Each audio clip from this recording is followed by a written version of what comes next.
Howdy folks, Matt here with Gulf Coast Fit, out here at North Shore, beautiful Friday morning. And I would like to share with you a lower body power and performance based, very athletic in nature, lower body micro session. This is one that shouldn't take more than 10 to 15 minutes max. We've got 4 components to this lower body power development circuit.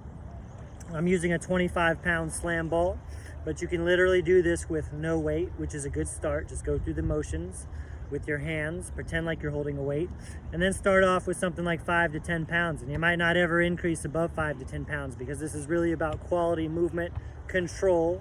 Since we are focusing on power, a lot of acceleration and deceleration, staying sharp and crisp with all of your movements. So 25 pounds, I would never go heavier than that, but this is appropriate for me today. The first component of the power and performance circuit is a plyometric exercise, broad jumps. I'm going to do weighted broad jumps for 12 reps. Everything we do will be 12 reps the first round, then 10 reps, then 8 reps, and we'll finish with a round of 6 reps. The volume decreases to account for accumulation of fatigue. That way we can prioritize performance and keeping things clean, because you get good at what you do, and if you do things well, then you'll get more benefits. So after the weighted broad jumps, the explosive plyometric exercise, I'm going to go into a rotation lunge, so that way I'm hitting my lunges plus some transverse movement. After that, I'll be going into some swing walks, which is like a kettlebell swing, but I'll be holding a ball. Again, you don't even have to have a weight. Just work on the hip hinge, loading your hamstrings, and walking, syncing up the rhythm and timing of your arms with your legs and your steps. Lastly, I will hold an isometric good morning, which is a hip hinge exercise to load the posterior, which will help grease the hip hinge groove. Oh, my little peninsula is disappearing. Tide's coming in. Woo, it's getting close to you. I'm gonna have to move you over. I'm about to be on an island. Anyway, I'll finish with 30 seconds of that isometric good morning. That's the one thing that will be constant, 30 seconds with the isometric hold. Everything else will be 12, 10, 8. So let me show you how this goes. Follow along on this first round, or just watch this first round and then do it on your own, and know that you're gonna do 12, 10, 8, 6 with as much rest as you need between rounds to do things as well as possible. It's very intuitive on your behalf. Check out this tide creeping in on you. It's moving in fast. All right, here we go. Starting with the weighted broad jumps, I'll do 6 down and 6 back.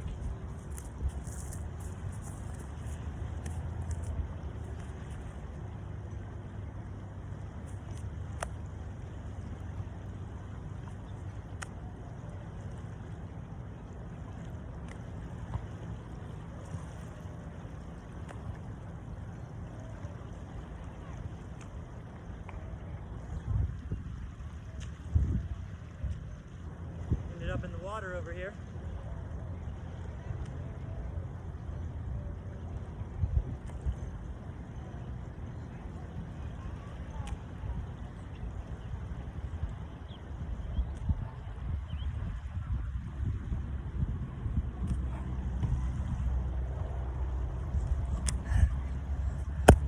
We put those first because those are the riskiest exercise due to the impact.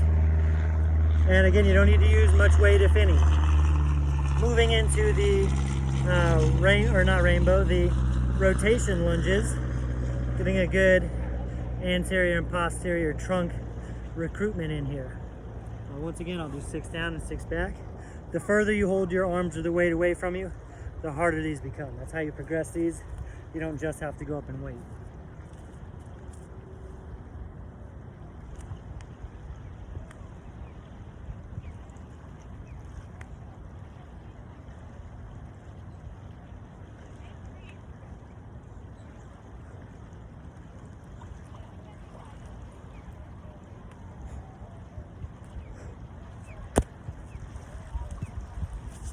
Feels good.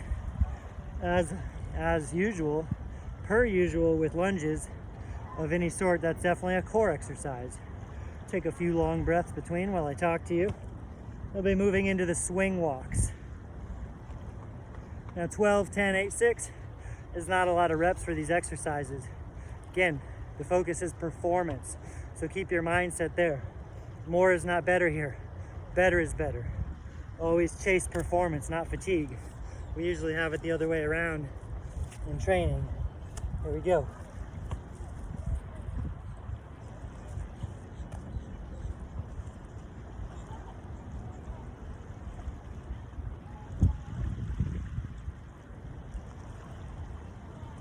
Notice how I'm switching which foot I step forward with each time. I'm tucking this weight in close, and I'm fully extending my hips to stand up and walk. Again, it's a moving swing, just like a kettlebell swing, but as the weight goes forward, you sync up your rhythm and timing of your stride, and you step with the weight. All right, last step, isometric good morning, which is kind of like a stiff leg or Romanian deadlift, where you're top loaded instead of loaded down from the hang. Again, you can just cross your arms. You don't need any weight for this. Hinge, hinge, hinge, hinge, hinge. I hinge until I find maximal tension in my hamstrings. Keeping the core tight to support your lower back. Keeping your butt back as far as possible. Legs nearly unlocked, big hamstring stretch. Lots of posterior recruitment. This will always be 30 seconds. It's helpful to flex your butt, continue to breathe diaphragmatically, inflate your ribs, your stomach, like you're blowing up a balloon in your stomach. Right, about 5 more seconds. Feeling it in the hammies, big time. And good, come up nice and easy. All right, so you know you're doing that correctly if you hinge back and load your hamstrings, not your lower back. Yes, the lower back is part of the equation. You might feel it the most in your lower back. That could be because of faulty hip hinge mechanics, which is why we're practicing for performance, not for fatigue. Or it could be because the lower back is your weak link in that kinetic chain. Very likely. Again, we're here to get stronger and perform better. So give that a try. I'm gonna go into my round of 10 now on everything, then 8, then 6. Resting no more than about a minute between rounds, and only set up to several breaths between each exercise. So it's up to you to auto-regulate that. Make sure you're not getting ahead of yourself, getting sloppy, or getting overzealous with how heavy or how fast you're going through things. Performance-based, that's the key. Have fun. See you soon.